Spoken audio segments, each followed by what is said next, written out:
Welcome back, gamers. Coobs here with another episode of the hit new series, Sunday Night Invasions. And this week is going to be our season finale. We're going to wrap things up for the year. Crazy to say that. I know it's still kind of early in December, but I think we're gonna put Sunday Night Invasions on a little bit of a hiatus. We'll come back after the new year, maybe around the 2-year anniversary of Elden Ring. We'll start doing some more. Hopefully we'll have some news for the hotly anticipated Shadow of the Erdtree expansion, and we'll get back into things in a little while. So before we get too into things, thank you so much for being here. Thank you so much for your support this year. It has been absolutely incredible. Back around April, May of this year, we were hovering around 25 subscribers. We are now currently, as the time of recording this, I think we're at 127. So we've gained 100 subscribers in the last year, which is just absolutely incredible. Really appreciative to any and all of you, and I hope that you all have a wonderful holiday season. So thanks again for being here. Sunday Night Invasions. Invading has been a favorite hobby of mine for a good while now. Pretty much, since Elden Ring came out. And if you're not too familiar with me as a gamer or with the channel, if you maybe this is your first time stumbling upon one of our invasion videos, I didn't really do too much invading before Elden Ring came out. I had played all of the other Souls games, barring Dark Souls 2, and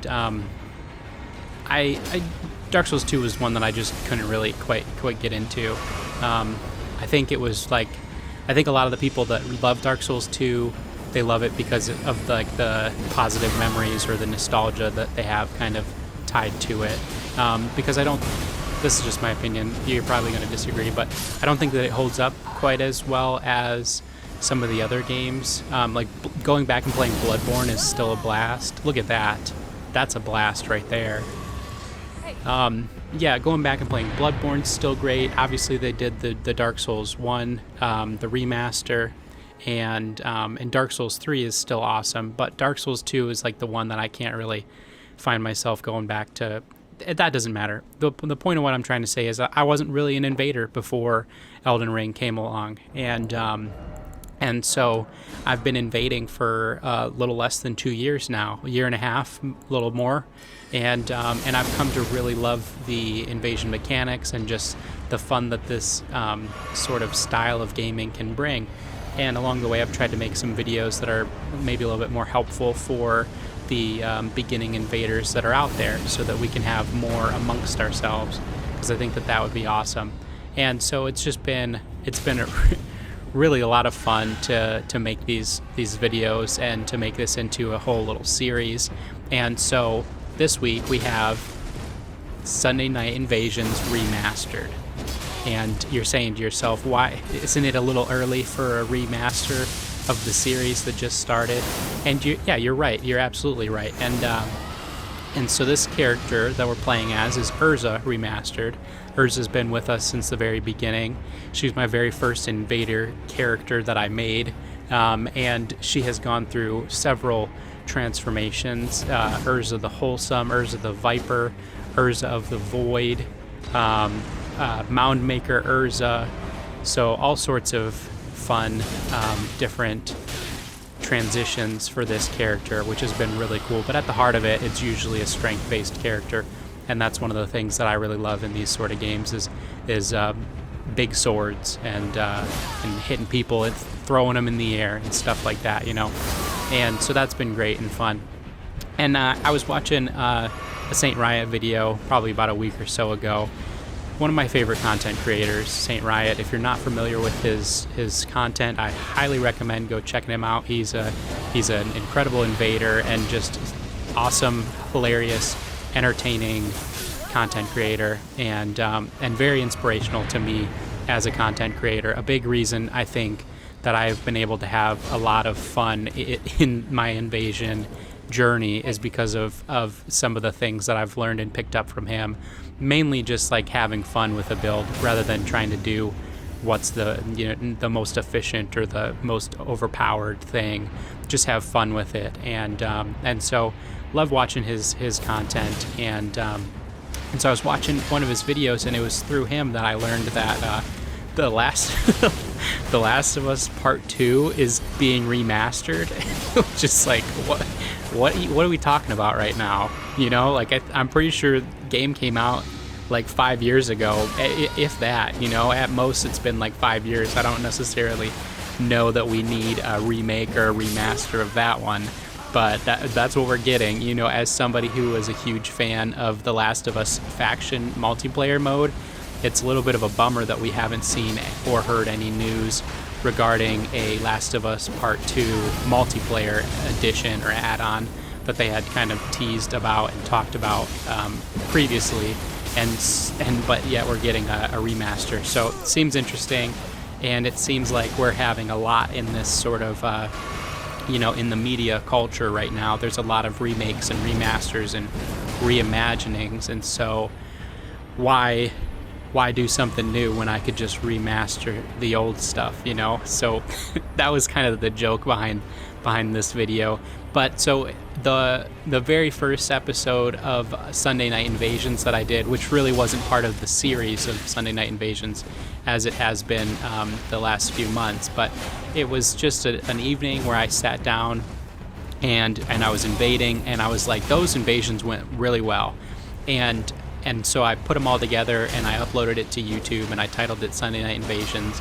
And there was no commentary to it or anything like that. But I was using this character, Urza, and I was using the Claymore. The Claymore was pretty much my go-to weapon when I was, getting into invasions the first time around. When I was learning the ropes, it was the Claymore that was by my side. And this was the fashion that I was wearing for that.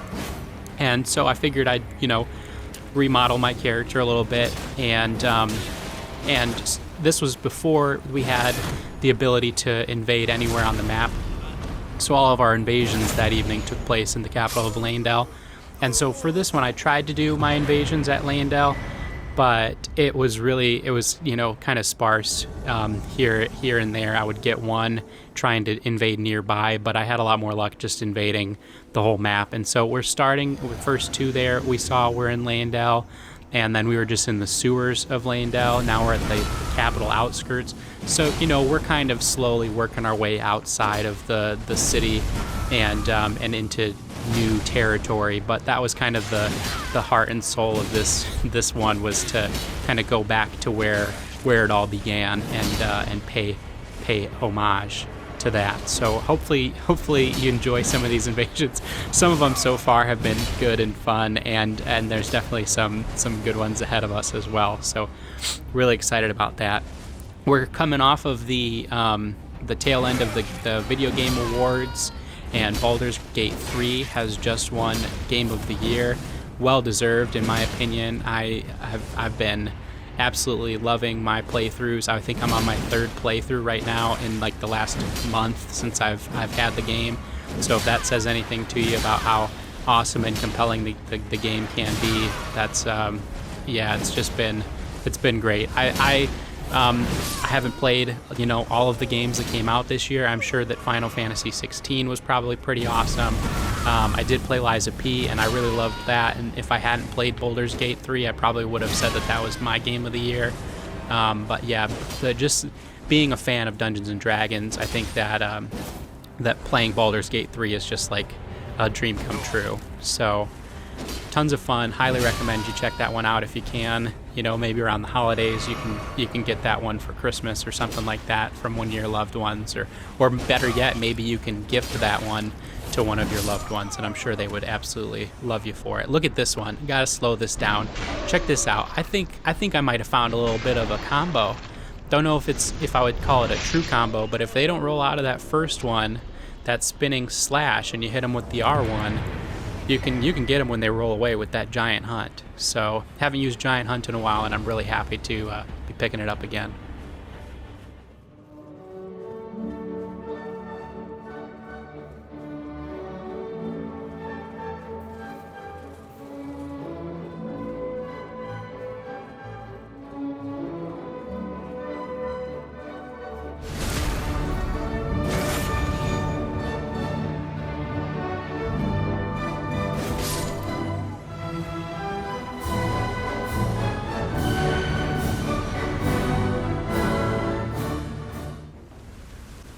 Nice little moment of levity, a little melody playing for us.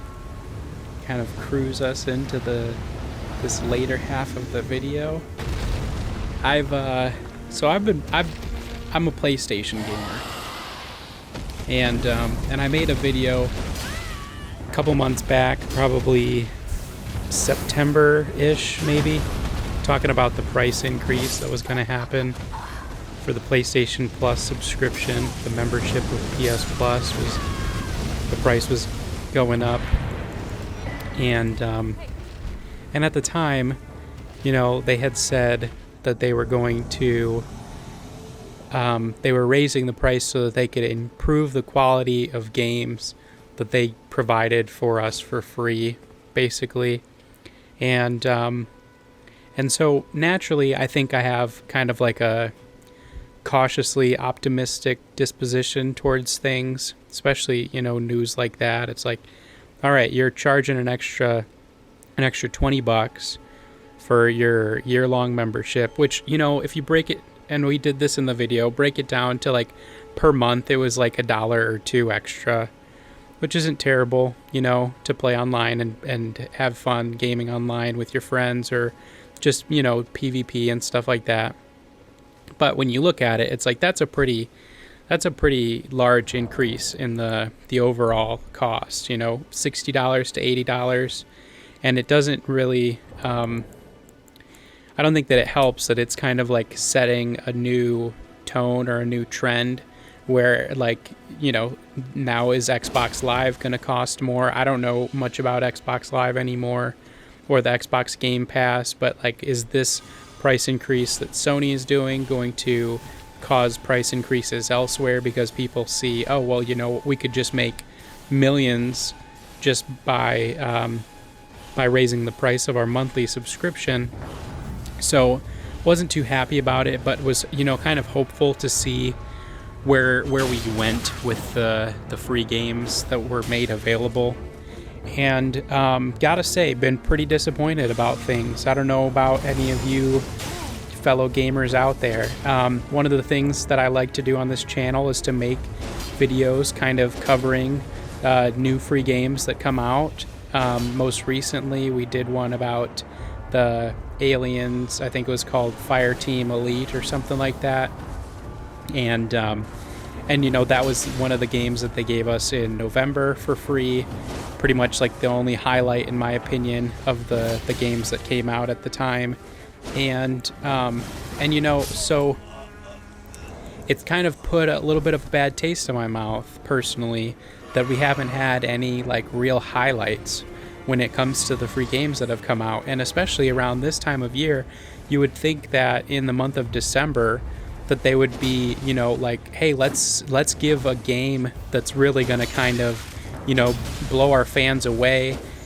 This is the time of year when people are renewing subscriptions. Maybe, they get it every holiday season. That's how I am personally. It's usually the PlayStation Plus membership's usually something that's on my Christmas wish list, and I'll tell my loved ones, hey, this is one of the things that I use constantly. So if you want to give me a gift that's going to be, meaningful to me, this would definitely be a wonderful place to start, right? And it's not the most, it's not the most fun gift to give to somebody, but I'm a very practical person myself, so I like to kind of give and receive gifts that are going to be something that I'm going to use, rather than something that's just going to maybe add to a collection of mine, or kind of just sit on the shelf or whatever it might be. So that's just me personally. So basically, to say that I was hopeful that we were going to get some bangers this month. We did not. And I think we've got Power Wash Simulator, which, like, I mind you, I haven't played any of these games, so maybe they're amazing, top-notch, incredible games that I'm missing out on. But we got Power Wash Simulator. There's like a Lego racing game, I think, that's on there, which, like, not to talk bad about a game that I haven't played, but probably some kind of a game that could be for free anyways, and likely has microtransactions in it. And then we got a game, like a little indie game called Sable. Now, Sable's one that I'll probably check out, but, it's like a 2 gigabyte download. I imagine it's probably like, 4 to 6 hours to play through it. But again, who knows? I don't know anything about it. It could be a total sleeper hit. And so I kind of went back and I looked at all of the games that they've given us in like the last 6-7 months, and only about, I would say, 7 or 8 of the titles that they've released to us did not have some sort of aftermarket purchase, like whether it's in-game currency that you can pay for, or downloadable content like expansions or DLC, or just microtransactions baked into the game. Out of like the 21 games that we've gotten in the last 7 months, only 7 or 8 of them have been transaction free, where it's actually a free game that you're getting. And I thought that was really kind of interesting as well. I know maybe this isn't the most compelling commentary for you to be, pairing with your Sunday Night Invasion video, Coobs, but something that I've just kind of been wanting to talk about, I guess, and didn't really have the right moment to do so figured I'd put it here. And but yeah, so I think that's really interesting. We're getting games that are quote unquote free, but then they're all tied to some sort of an after purchase transaction of, it's got this currency that you can get, or just microtransactions in general, cosmetic items, downloadable content that you don't get packaged with the game when you get it for free. And so it's almost really kind of deceptive in a way, in that like we're not actually getting free games. We're getting a game that we can play for free, but that the developers are still hopefully making some money off of after we've gotten the game for free. And so that didn't really sit well with me. So I'm really going to be kind of paying attention to the sort of moves and the decisions that Sony makes coming up after the new year here, and we'll see. I've been a fan of Sony and of PlayStation. Like PlayStation 1 was like one of our first consoles growing up. Loved the PlayStation 2, like of the bunch between like the GameCube and the original Xbox and the PlayStation 2. I think PlayStation 2 was probably my favorite, and I didn't own a PlayStation 3 because it seemed like Xbox 360 was really kind of the way to go around that console generation. But then PlayStation 4 definitely won me back, and I've been very happy so far with my PlayStation 5. So I'm not going to sit here and say that I'm not a fan of Sony and of PlayStation, but that, coming up, it's like really going to have to kind of consider what they're offering after this price increase, and see if it's worth it for me to still support Sony and support PlayStation. Maybe I would be better off investing into like a gaming PC or something like that, and just kind of nix some of these feelings right out of the equation. So I don't know, again, just kind of rambling a little bit. I know it maybe isn't the most interesting or compelling conversation to have during this Sunday Night Invasion video, but just something that's been on my mind. So maybe if you're like me and you play on the PlayStation and you've got the PlayStation Plus membership and you want to weigh in or just kind of vent some of your thoughts or frustrations, feel free to do so in the comment section. I'd love to hear other perspectives. Maybe it's just me. Maybe I'm just a little bit salty about the fact that they've got an extra $20 out of my wallet for absolutely no reason, and I should just suck it up and get over it. Just get good, you know what I mean? But something I wanted to share. I do want to say that like there have been some really great games that have come out for free in the past year. Namely, Death's Door was one of my favorite titles that I played this year. If you haven't played Death's Door, definitely recommend checking that one out. They gave us Alan Wake, the remastered version of Alan Wake, for free, which I think that's cool and nice and whatnot. But they were also like, Alan Wake 2 was right around the corner from releasing, so I fully, can see that was done in order to boost the sales of Alan Wake 2.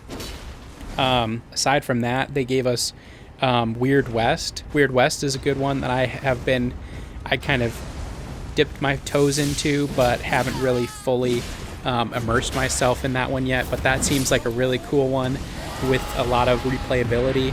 So there have been, here and there's been some really good ones. If you're a fan of games like NBA 2K or what was the other one? I think it was the golfing, like Tiger Woods 2023 or something like that.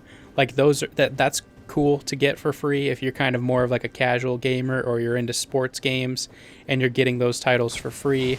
Like I can see that being appealing. But yeah, been kind of lackluster this year.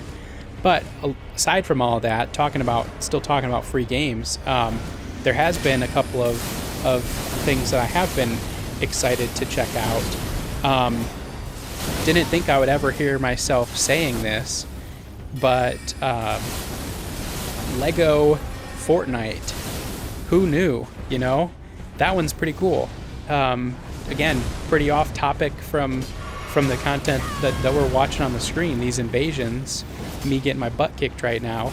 But if you're if you're somebody looking for something free and kind of silly but also kind of fun to just kind of sink your teeth into, I was really impressed. I spent about 2 hours the other day checking out Lego Fortnite. Now here's the one thing, is that it's like you have to download the regular version of Fortnite, which is like 70 gigabytes.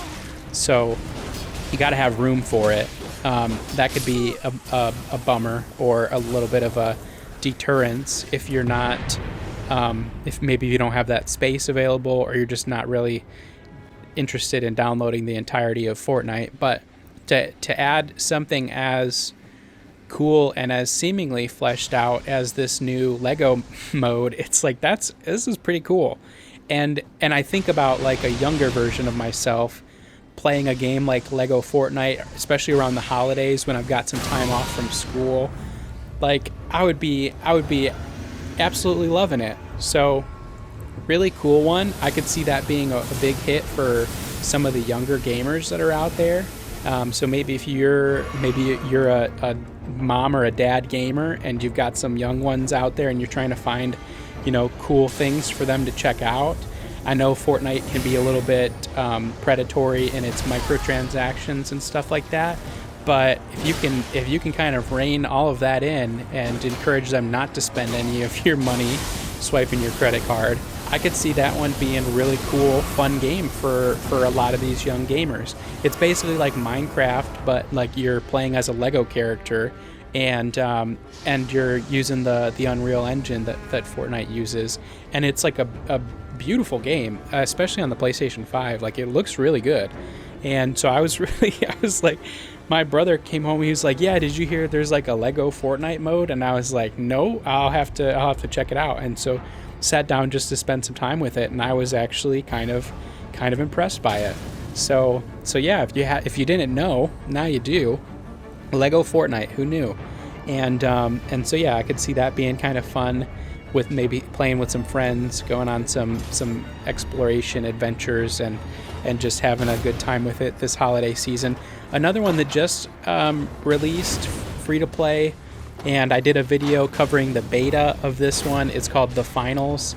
It's a kind of like a competitive first-person shooter, and there's like multiple teams going up against each other in every match, teams of 3.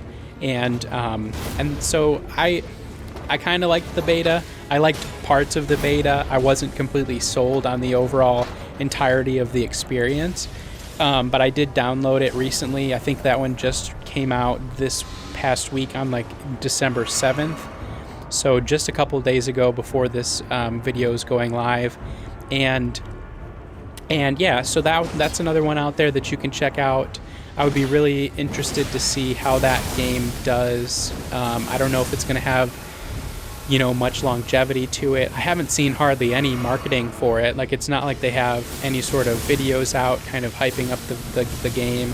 or even on like the PlayStation Store, it's like you really got to kind of go find it. Like if I didn't look at the list of the free games that had come out recently, then I wouldn't have even known that the full version was live. So we'll see. There's definitely some cool aspects to it.